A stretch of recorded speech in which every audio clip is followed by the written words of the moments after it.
Assalamualaikum warahmatullahi wabarakatuh. Alhamdulillah wassalatu wassalamu ala rasulillah wa ala alihi wa ashabihi ajma'in, amma ba'd. Ikhwani wa akhwati rahimani wa rahimakumullah. Alhamdulillah kita bersyukur kepada Allah Subhanahu wa taala. Kembali Allah beri kita kesempatan untuk menuntut ilmu, terus belajar menentukan kedudukan atau jabatan suatu kata dalam bahasa Arab dengan buku yang kita pegang kita pelajari. Pada kali ini kita akan masuk materi ke-17. Materi ke-17, kita akan mempelajari sebuah kalimat berbunyi Babul masjidi kabirun. Babul masjidi kabirun. Soal pertama, Babul masjidi kabirun artinya apa? Maka jawabannya artinya adalah pintu masjid itu besar. Soal kedua, apa jabatan dari bab? Apa jabatan atau kedudukan dari bab? Babul masjidi kabirun. Babnya ini jabatan atau kedudukannya sebagai apa? Maka jawabannya, babu jabatan atau kedudukannya sebagai mubtada.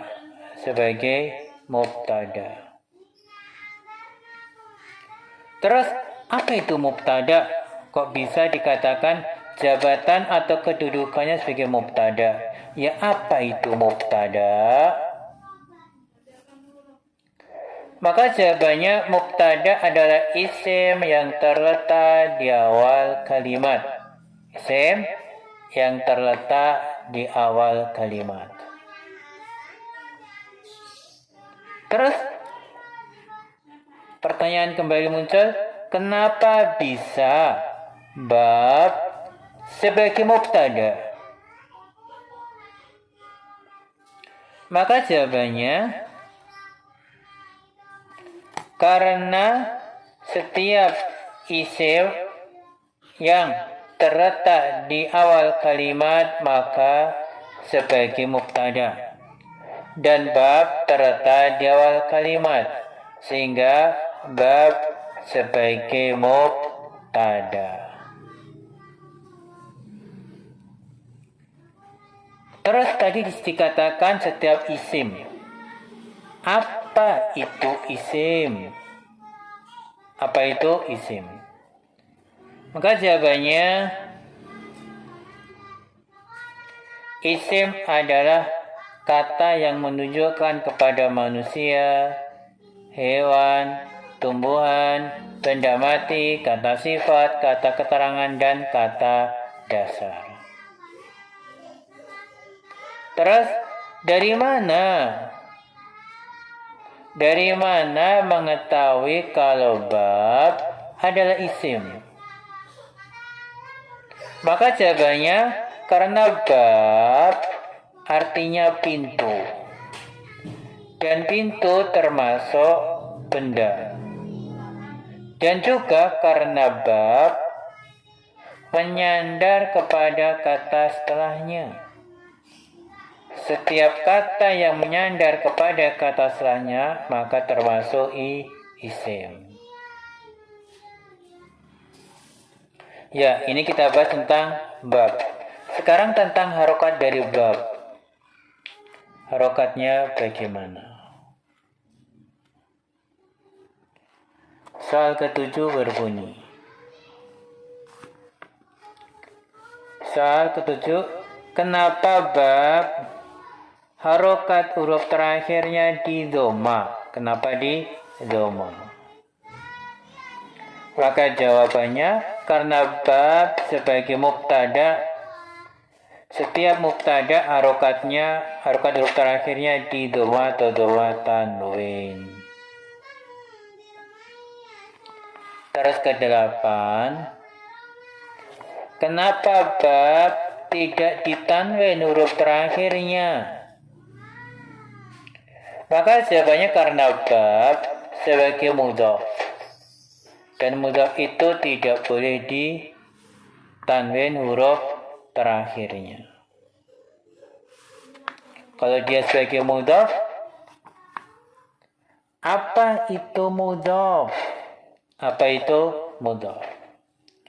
Mudhaf adalah kata yang menyandar kepada kata setelahnya. Kata yang menyandar kepada kata setelahnya.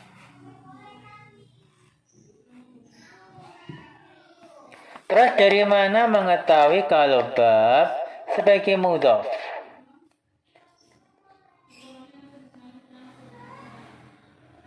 Maka jawabannya karena bab atau pintu ini menyandar kepada kata setelahnya, yaitu al-masjid. Coba perhatikan di sini, pintu di sini tidak berdiri sendiri. Dia menyandar kepada masjid sehingga pintu disebut mudhaf, menyandar, dan setiap kata atau isim yang menyandar kepada kata setelahnya maka sebagai mudhaf. Terus tadi kan kita bahas babul masjidi kabirun. Kita sudah selesai membahas bab. Sekarang kita akan bahas al-masjidi. Al-masjidi.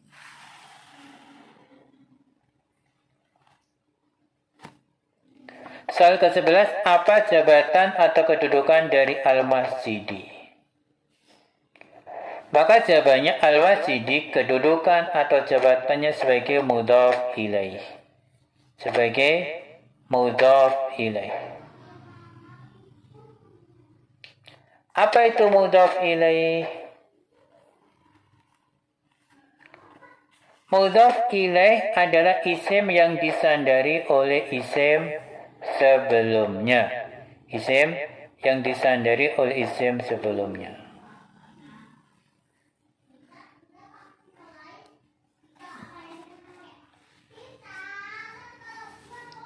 Terus, dari mana mengetahui kalau al-masjid sebagai mudhaf ilaih? Maka jawabannya mengetahuinya dari kalimatnya. Sebelum al-masjid ada bab. Dan bab ini menyandar ke al-masjid. Sehingga al-masjid disandari. Dan kata yang disandari sebut mudhafun ilaih. Nah. Selesai ya kita bahas masalah al-masjid. Kemudian tentang harokat. Kenapa al-masjidi di kasrah huruf terakhirnya? Maka jawabannya mudhaf ilaih itu harokatnya di kasrah tanwin. Di kasrah atau kasrah tanwin? Di kasrah atau kasrah tanwin. Dan al-masjidi di mudhaf ilaih sehingga harokatnya di kasrah. Tidak ditanwin karena al-masjidi didahului alif lam, tidak boleh ditanwin. Kalau tidak didahului alif lam maka di kasrah tanwin. Nah, ada penjelasan bawahnya.